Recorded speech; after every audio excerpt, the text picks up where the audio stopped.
Due to the amount of information we're going to go through, we're going to go ahead and get started. My name is Paul Hernandez, and I'm the C3 project manager. You might have seen an email from me or several. Today, we'll be joined by Dr. Tony Gella, which we are very, very happy that he's able to join. We also have some representatives from Sprint that will be joining us, Kristen Grimm, Jennifer Melvin. From EdTech team, we'll have Amanda Taylor, and they'll be kind of introducing and kind of even joining in on the presentation itself.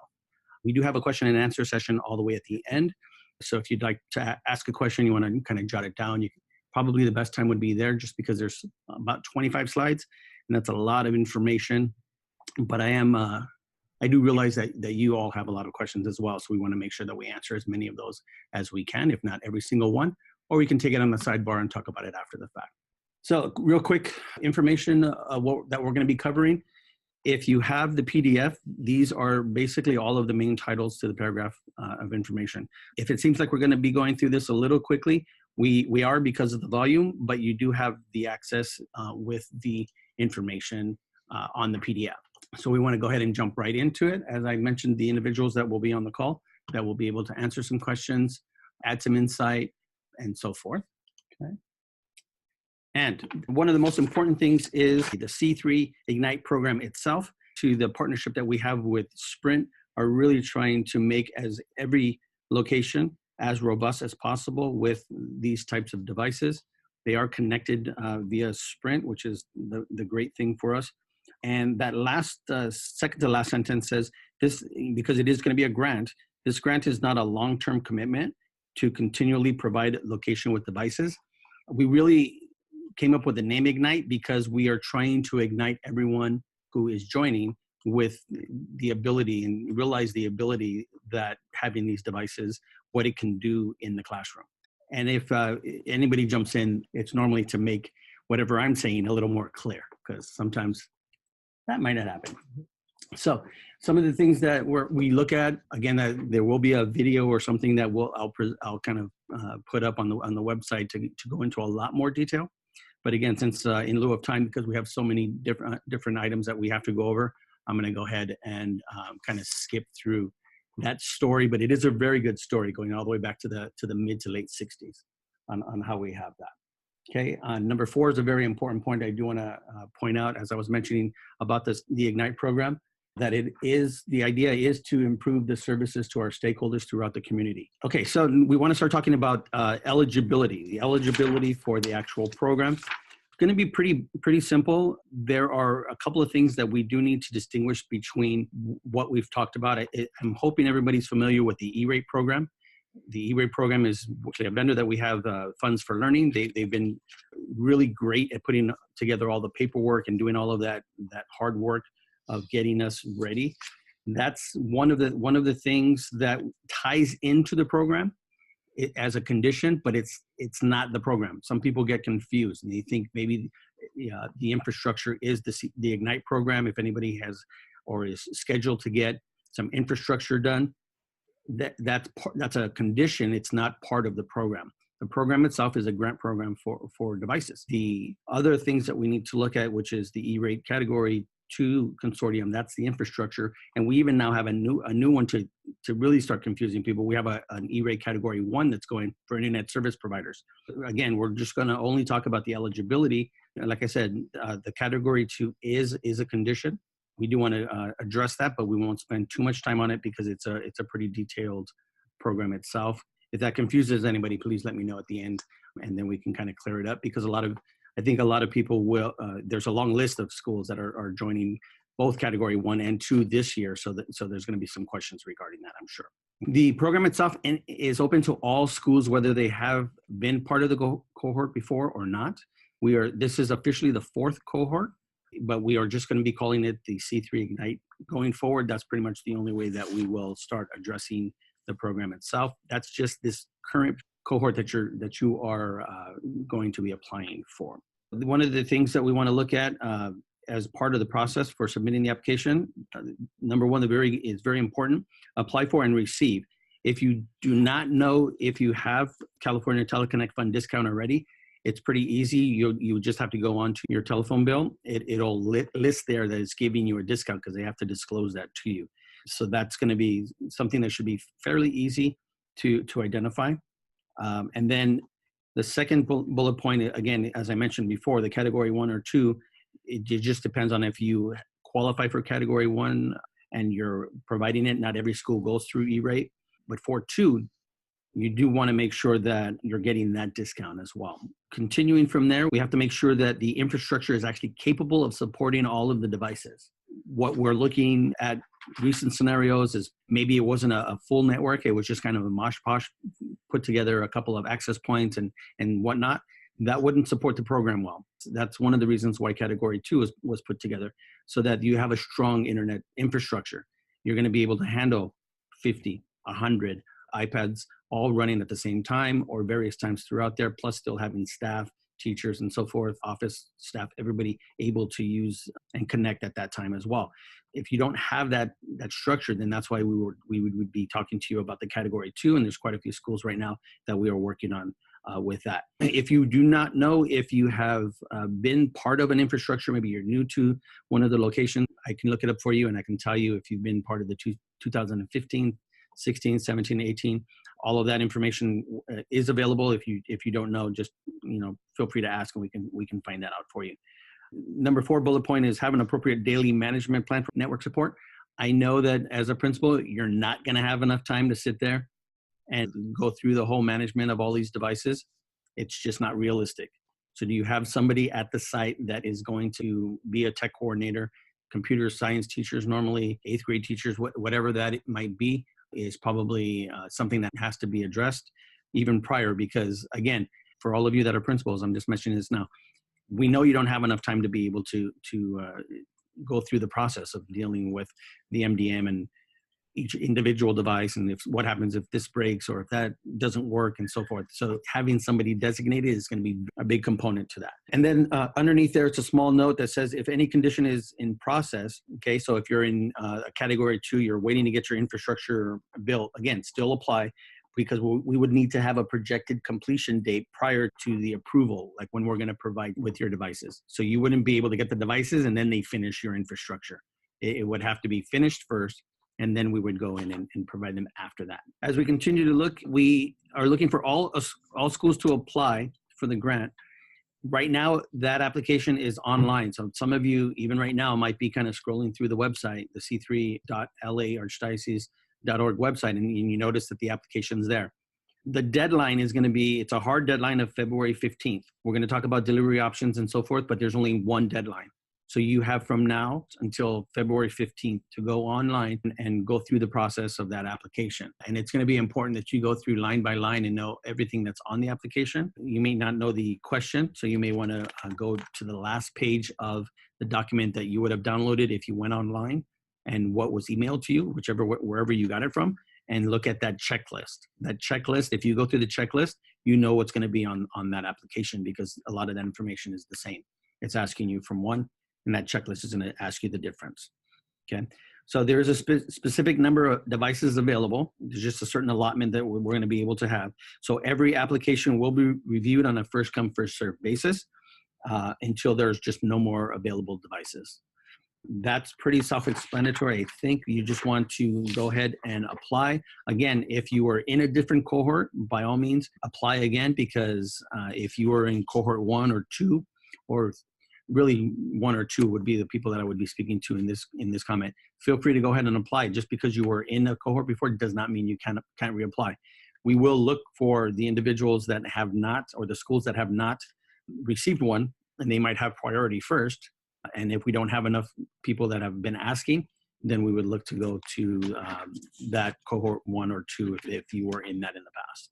Okay, so we're not discouraging, we are actually encouraging. So that's what I was speaking to. This is going to be something really important. I think, Tony, you might want to talk about this a little bit more.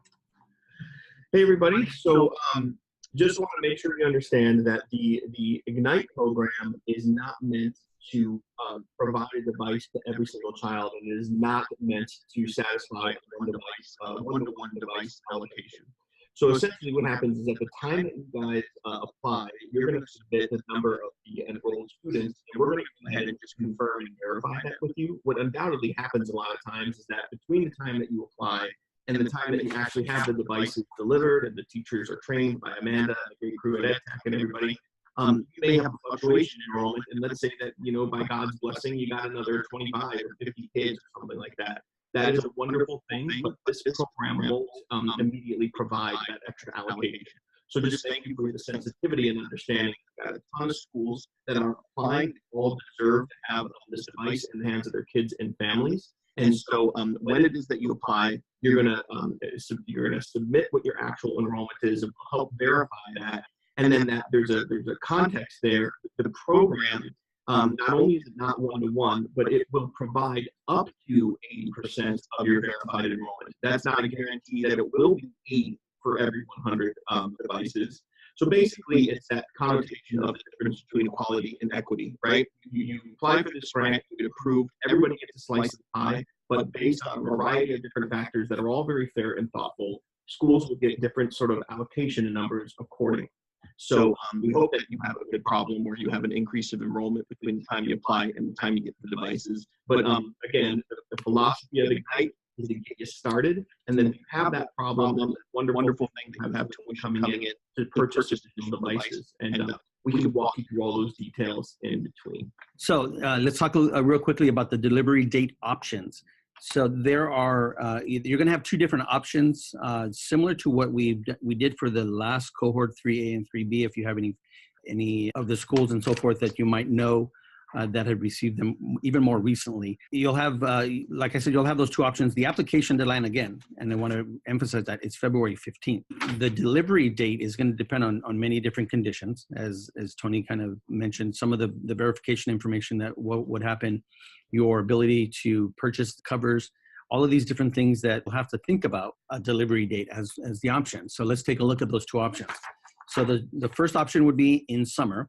And really, when we talk about summer, we're talking about the delivery of the teacher iPads. You want to start with teachers first, obviously, because that would give them an opportunity over the summer to kind of figure out how they can start integrating into their lesson plans. By the time they come back in fall, they'll already be familiar. Hopefully, they'll be familiar with the device, how to use them, what they can use them for specifically within their classes. Those would be what we would start looking for. A spring deployment, because we will go through the process of the approval and so forth.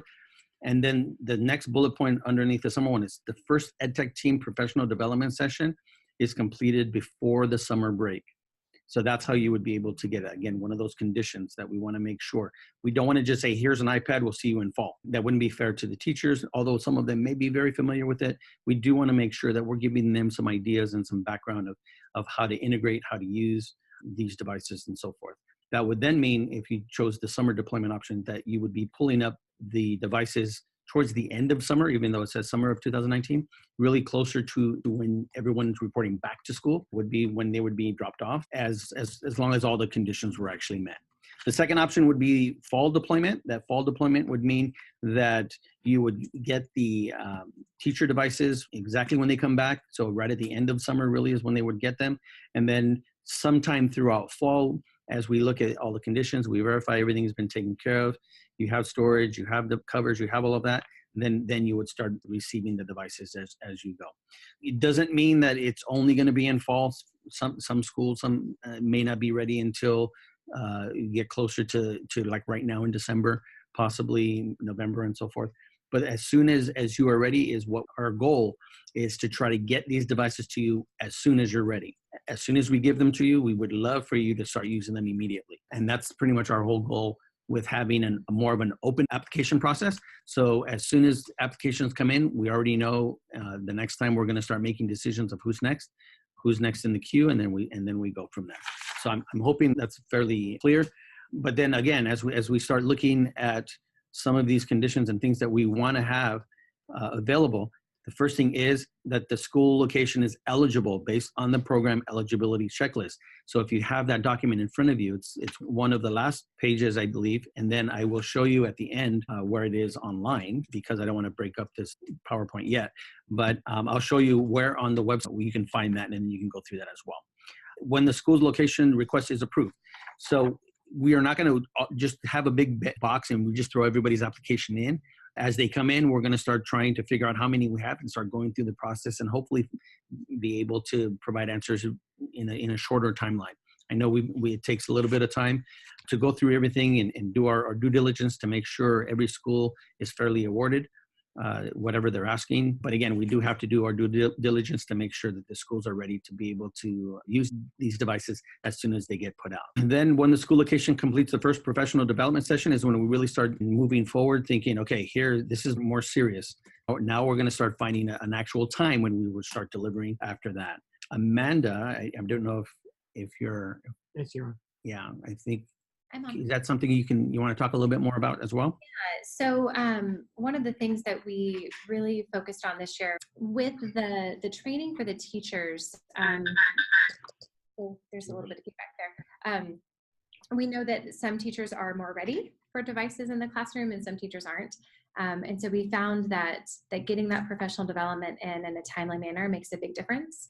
And as soon as the school year starts, it's really hard for me to get in and book PD with principals because you guys are busy. So we found the schools that, the principals that take the time to sit down and book it all, get everything together. We've got a plan together for your school and how we're going to attack those training dates. The sooner we get those booked, the better. So that's why we've added it as a requirement early.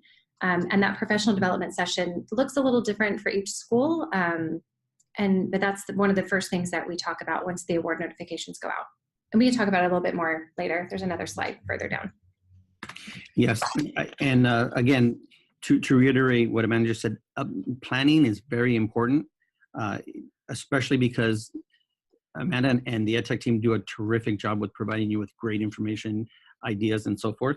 And then another option is going to be the tech conference. We're looking at creating a really nice opportunity for people there as well to learn and develop. And this is the next slide.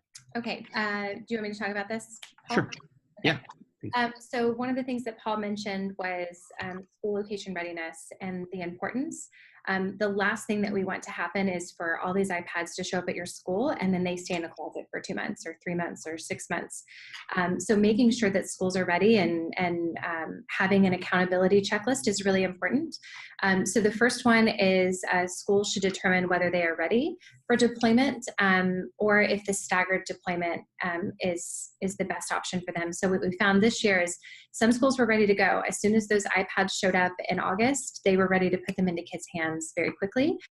Some schools needed time. They needed to be able to fundraise. They were instituting new tech fees to cover the additional cost of managing devices like cases and charging structures or solutions. Every school is a little bit different there. That is one thing that the C3 Ignite program does not cover is the cost. How are you going to charge? How are you going to protect your devices? And unprotected devices equal broken devices. So it's important to have a plan in place. So several of our schools really appreciated that longer runway and that staggered deployment, knowing that they had a couple months to build anticipation with their community and with their students and with their teachers. So when the devices do hit, they're ready to go and everybody's excited that they're there instead of being scared that they're there. As we mentioned earlier, schools will schedule professional development with EdTech Team, which is the company that I work with, immediately upon acceptance. We get into that super quickly. June and August are the busiest months of the year for our company. So it's really important that we get our best trainers on the ground working with our C3 Ignite schools. And so the earlier we book those, the better. And you and I, the principal and I, work together very closely to decide what the best course of the plan for your school is. We do, while we have an allocation, schools get a certain number of days of professional development, and we do focus on formative assessment and strategies that align to the core instructional practices.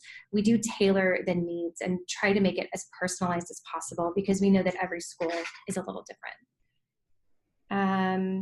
Yes, and the whole goal is to make sure that your teachers are ready because we don't want them to be scared of iPads. Nobody gets scared of iPads, right? Yeah, that happens sometimes. Sometimes. So, yeah, sometimes. So I think we're ready for the next slide.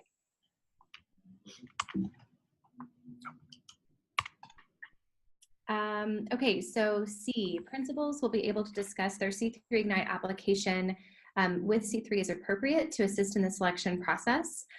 So that open line of communication discussing with all the different parties. School location will be required to formally meet with families to inform them about the C3 program and policies. A big part of this program is making sure that your community is aware that your school's been selected for this program and that these devices are LTE enabled, which is a huge benefit to the community and being able to provide that connectivity throughout any person's home. We really encourage the taking home of the devices, and that alone is a scary process. So having a plan, making sure that your families are aware, training, having those conversations and procedures. Each school principal and C3 Ignite contact will participate in scheduled on-location and off-site meetings to discuss program, promote collaboration, and share best practices. Again, that's just that positive continual flow of communication back and forth. And that is probably most intense the first, the year of the program, because you're getting everything started. And, the more communication we have, the better things roll out for schools. The schools where we see where they are struggling, it's because we are having a hard time communicating. School location will participate in online surveys and assessment process and the C3 Ignite program. Again, this is big for us. It's big for Sprint to make sure that we're getting the feedback we need to be giving you what you need.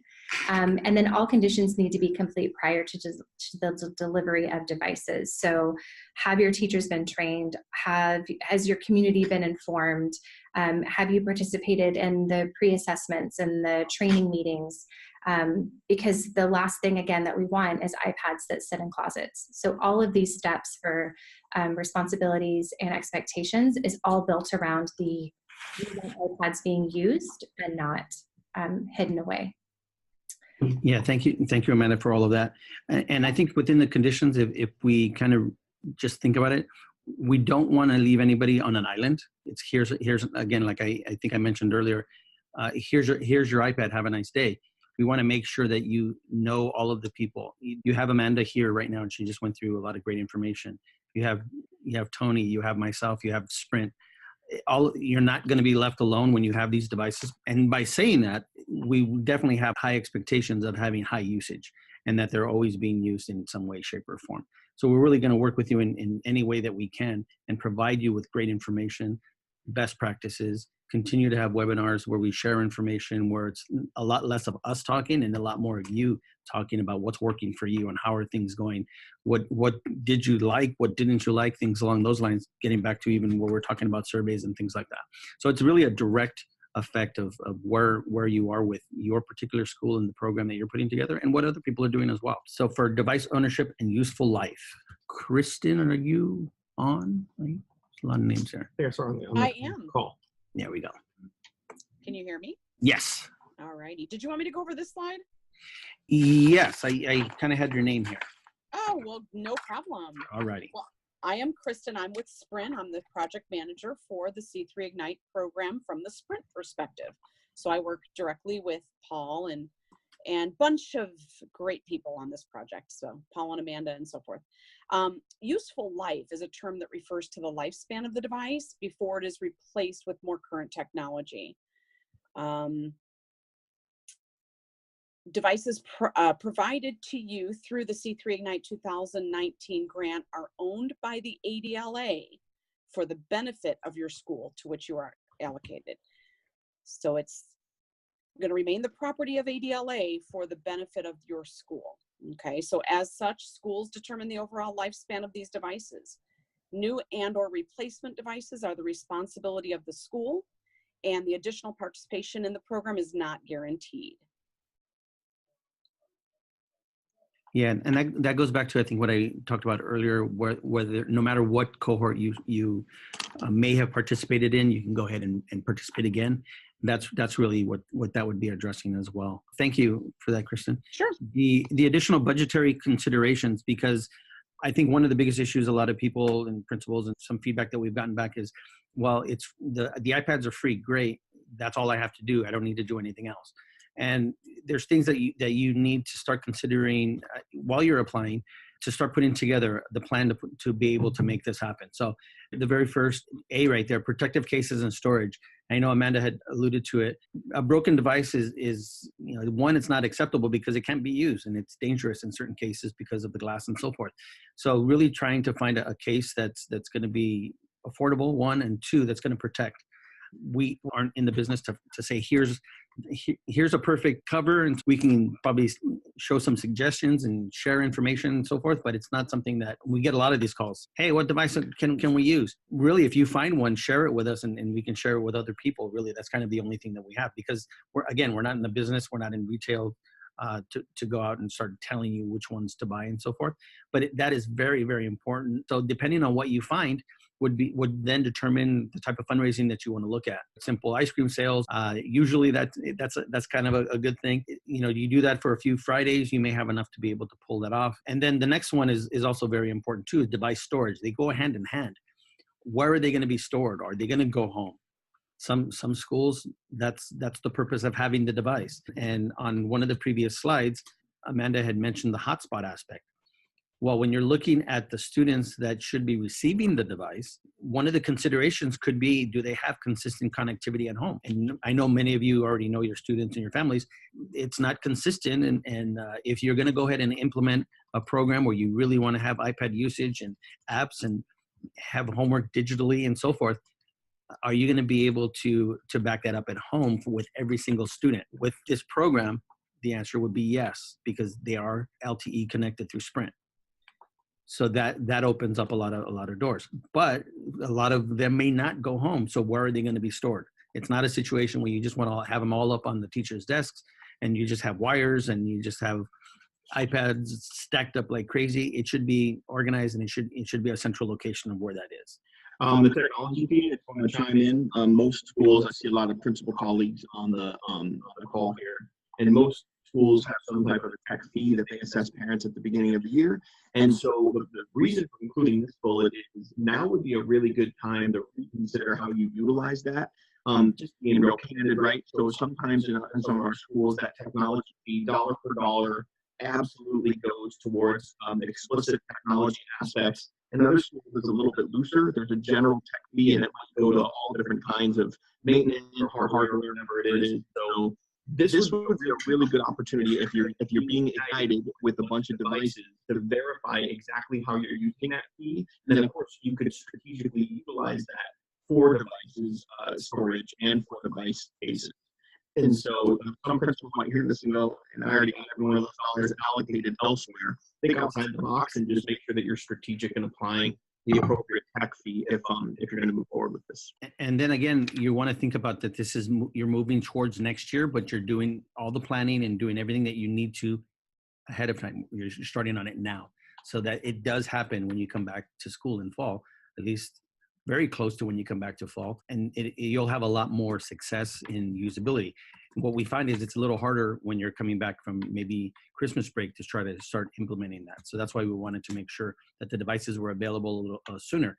But we can do all we want to make sure that we get them to you sooner. But if you're not ready, we understand that as well, and we'll look at that. And then one of the other things that definitely needs to be addressed is the productivity suite. And really what a productivity suite is, if you think about it, it's Google, Microsoft, maybe if you use Office 365, or maybe Apple, because Apple, I know, is starting to move towards having a suite themselves. It's right now, it's your domain name. So if it's the example I have here is www, this is not an actual site, that's not our address, but it's www.la-archdiocese.org, and then my email address would be phernandez@la-archdiocese.org. If you have that set up, you're great, you're ready to move forward. Probably you're using Google or Office 365 or something.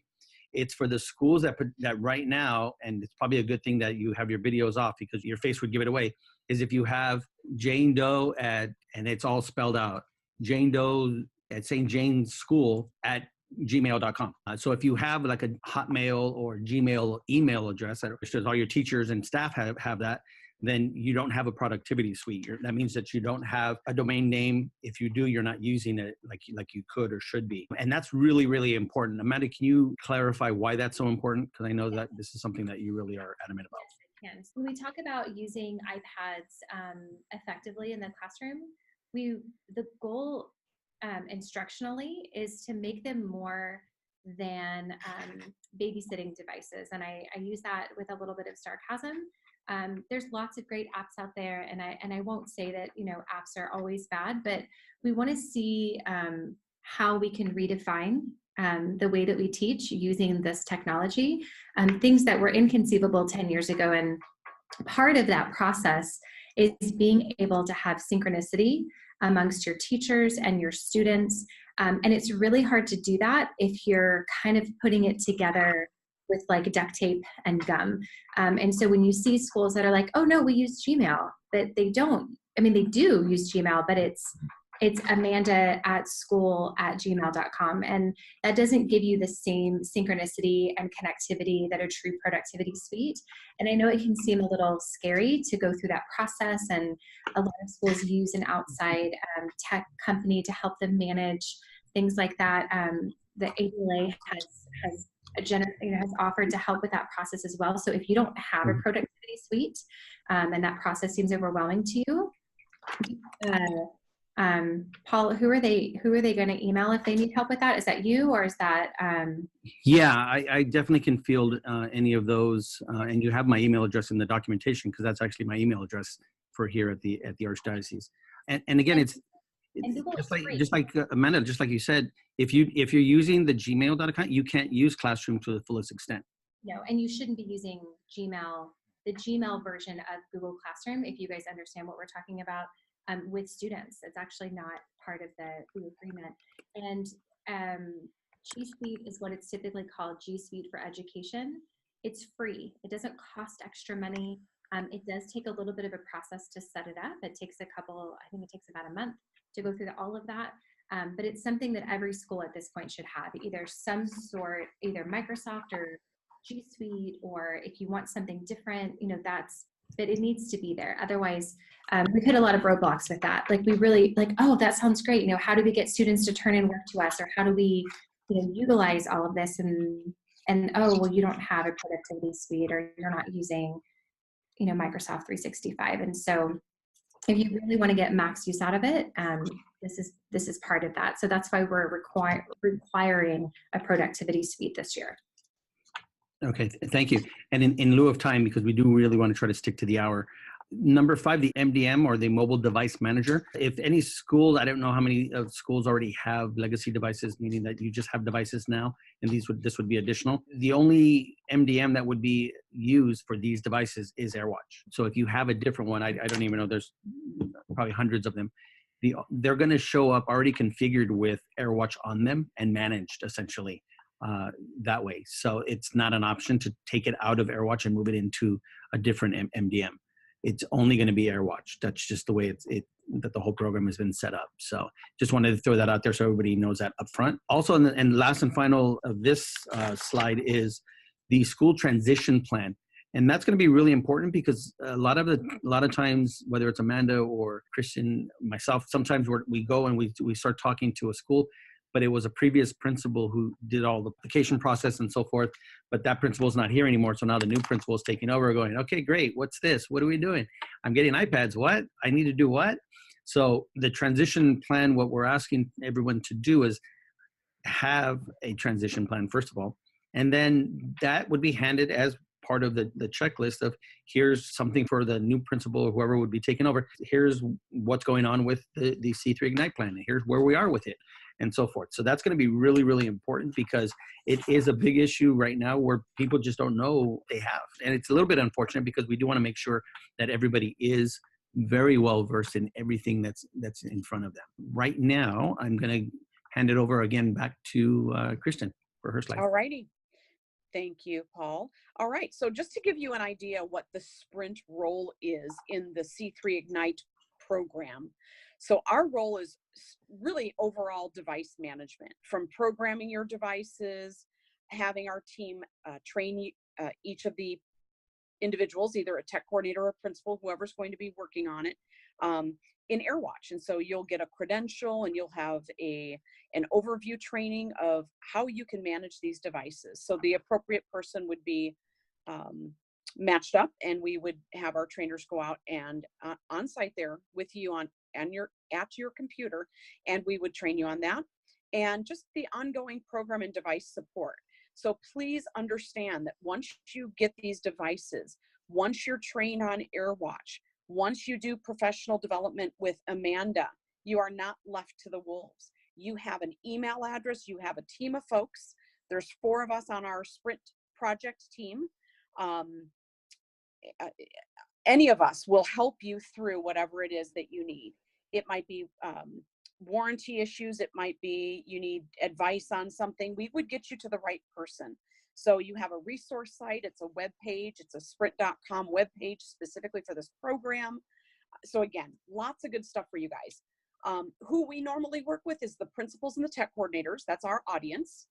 And the expectation after you are awarded the program, if once you're approved and you get your program award notification is what I meant to say, what we would require and what we would head up is a welcome call. And that would be scheduled with not only the principal and the tech coordinator to discuss the next steps, but we are partnering with ed tech teams. So Amanda will actually be on those calls with us this next time around. And then again, life cycle management. I think everybody knows what that means, but from the moment you get your devices, actually the moment you are told that you're part of this program, to someday way down the road, the day you no longer use these iPads, we are going to be part of your program. We're here for you. And that's about it. Okay, thank you. You're mute. Okay, so EdTech team, again, one of the reasons why we are part of this program is we know that if you drop off devices to teachers and just tell them good luck, chances are not everybody's going to use them. So our goal is to see teachers using them well and effectively and deeply integrating them, not only with CIP in mind and formative assessment, but again, redefining what education looks like in their classrooms. And for some people, that happens really quickly. And for some teachers, it's a little bit slower of a process. So as Kristen mentioned earlier, the first thing that happens after the award notification is you get a welcome call. And this year, instead of doing the welcome call separately, because it's important that you see us as a team, we'll be doing that welcome call together. My EdTech team will send you a pre-assessment.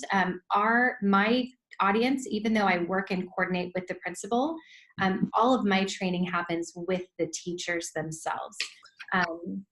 So we have the teachers do a pre-assessment so we kind of understand where they're coming from.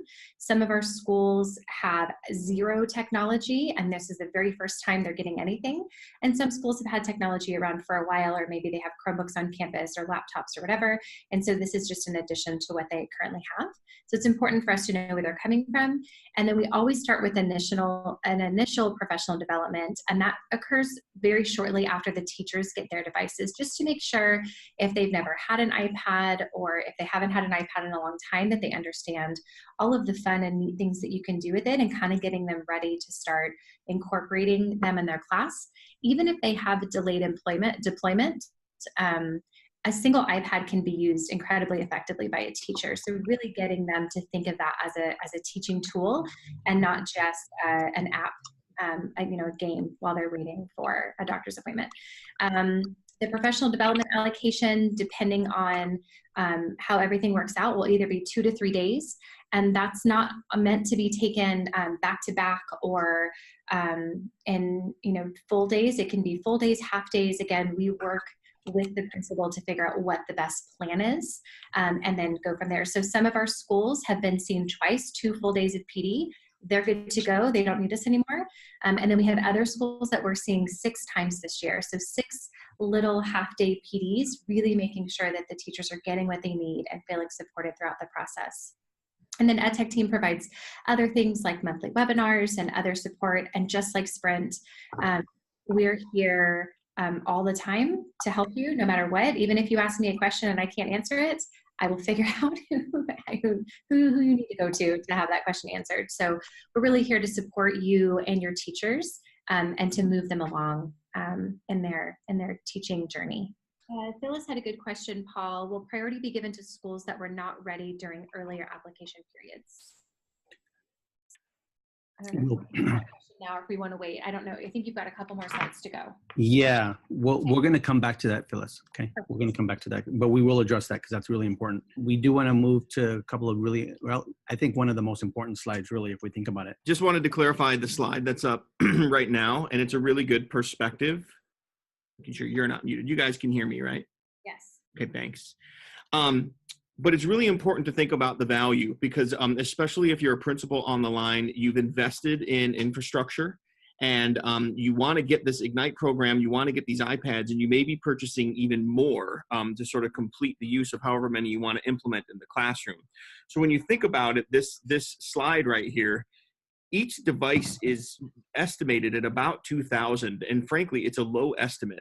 But when you think about the cost of the actual device, the fact that you're getting the internet radio band paid for free by the Archdiocese for the life of the device, and just can't reiterate enough that that can go home or be used elsewhere as a hotspot.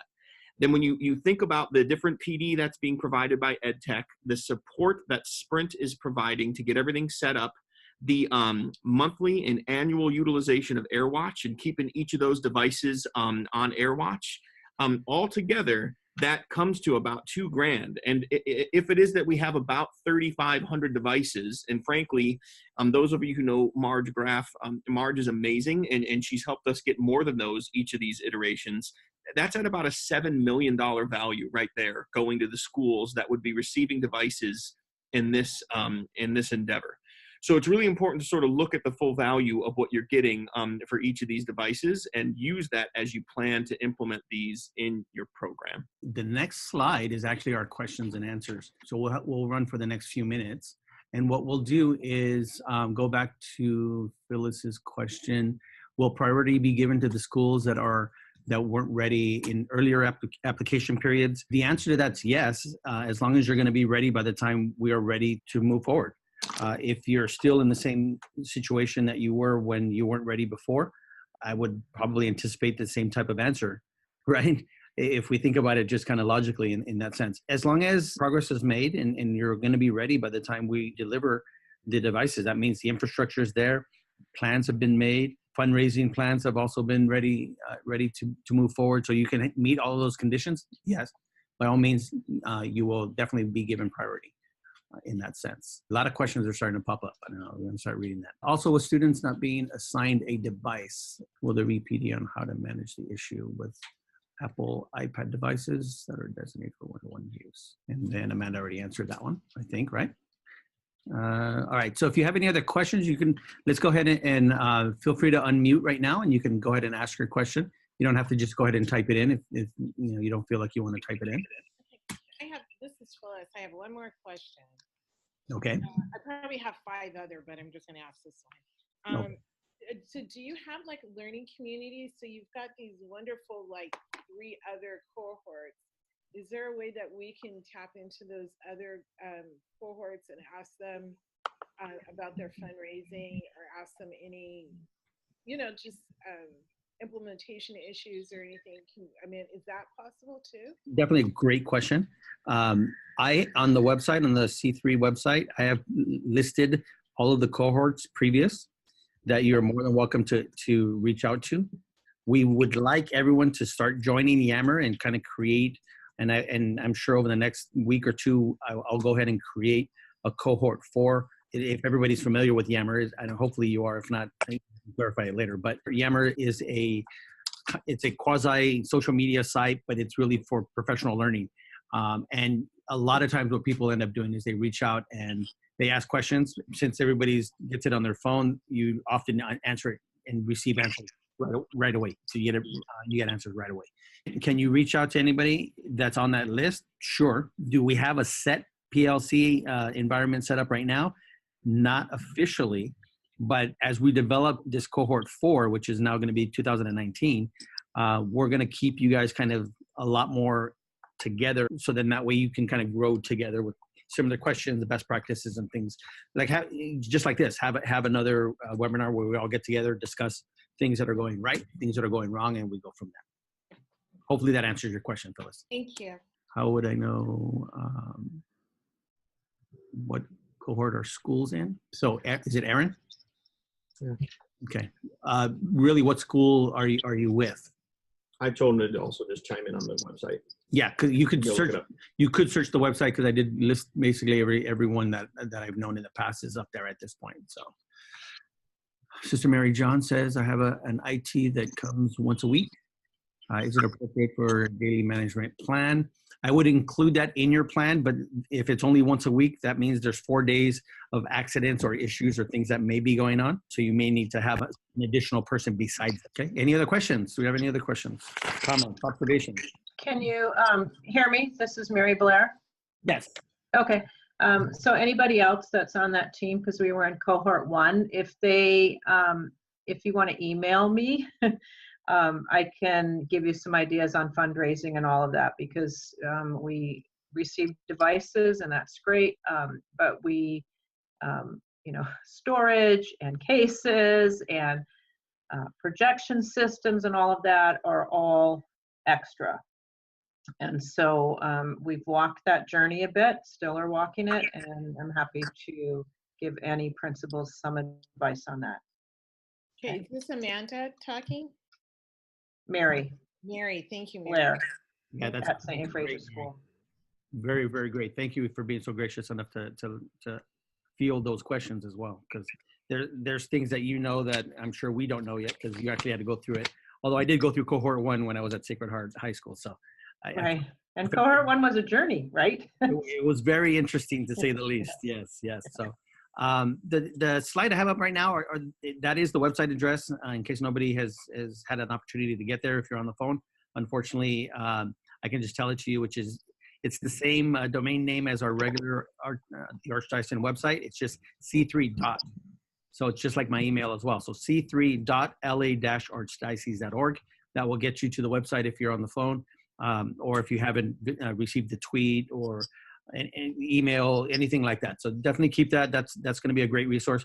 The next email address right there is what Christian was talking about, C3 Ignite Support at sprint.com. That's going to be very, very important. I do want to break away from this though and show you the website, because there's a lot of great things on there, like I just mentioned. And I'm going to do that real quick. This is the actual application. Is what it looks like as you kind of go through there. Fairly straightforward information. I don't think there's a lot of information that you won't know. But again, we'll be there to help. You can email me as well if you need assistance, and we can get through that. The actual website itself, if we haven't seen it, that's what it looks like. That's where I normally will post information like this. And all of these take you to these links places. I know that Christian was also talking about a really great newsletter that goes out. This is something that is new and it's starting to go out on a regular basis. So once you're in the cohort, you would start receiving this. Great updates and new information and things to consider. So a quick one page that's really helpful for those of you that are new to having the device. Then there's a very specific page just for the Ignite program. And it gives you a quick breakdown. Of course, this does match with the documentation that went out. This is for those of you that wanted to know. Phyllis, you were asking about where to find it. If you go, click on it, it gives you that list right there. Oh, perfect. Okay. That's a good thing too. Also talks about warranties and things that you definitely want to review that, even though that hasn't been attached, because you do want to know what happens after the fact with your device. This would be your specific page right here as a C3 Ignite 2019. This is going to be all basically your updated information of what's happening. Next webinars are showing up now. The Zoom will now, that link will actually have this link in there, so it'll be a little easier for us. Again, all the same information that we talked about in case you don't have it in front of you. Eligibility checklist. If you wanted to see what that looks like, of course, if you didn't have it already, that's what it looks like. And I know I'm going really quickly. I don't want to waste too much more of your time. Just talk about all this information about previous E-rate information for infrastructures and things like that. And last but not least, I did want to show you, that's also where the application is. This is actually where you would go for the application right there. That is going to take you to the application right there. I don't want to click on it because of time, but everything that you've seen in the slides, everything that you would have received in the PDF email or on site here, it's all the same. It all gives you that same information, again, with our lovely Sprint newsletter as well. So hopefully this has been very insightful. You have very few questions if that's the case. If you have any left after that, feel free to let us know. This resource, the website here, is definitely for you. And I'm not sure if anybody has any more questions. Where would they go to find the website? It's just c3.larchdiocese.org. And you can go to the regular archdiocese.org and hit the C3 drop-down box, and it'll take you right. So when you go to Archdiocese right there, it says C3 program, and it takes you right to the website when you click on it. Well, we will, if you have any correspondence with me, it's normally in my signature. So it is, as you can tell, it is up and running and active. So definitely use it. Any other questions? Do we have any other questions? I have a comment. Yeah. Okay, so we were talking about in chat there what AirWatch is, and I just wanted to make another comment about that, and that is, as teachers and principals and so forth, I'm sure you're concerned about the safety of the children. Just so that you know, we have the ability to block, we can filter inappropriate content through AirWatch. You can whitelist or blacklist sites and things like that, because that's when you're on Wi-Fi. When you leave your building, when you're out and about and that student takes their device home, we also want you to know that through our network, so through the towers that the Sprint device works off of, each and every one of these iPads has had SIPA filtering activated, if you want to call it that, through content filtering, and that's done at the basically at the site level. So the device is protected. I just want you to know that. Thank you, Kristen. That's very important to remember, especially as educators. We know how much power this device can have, and we want to make sure that everyone knows that we are definitely doing our due diligence on both sides, from Sprint, from EdTech team, and so forth. We are pretty much at the end of our timeline. So I definitely want to thank everybody that's been online. I hope this has been very helpful to you to be able to get through that application process very quickly. You've also met a lot of the C3 team. I personally want to thank all of the C3 team. You guys are terrific and wonderful. You make this process great for us. So with that said, I hope to see your applications really soon, and have a great day, everyone.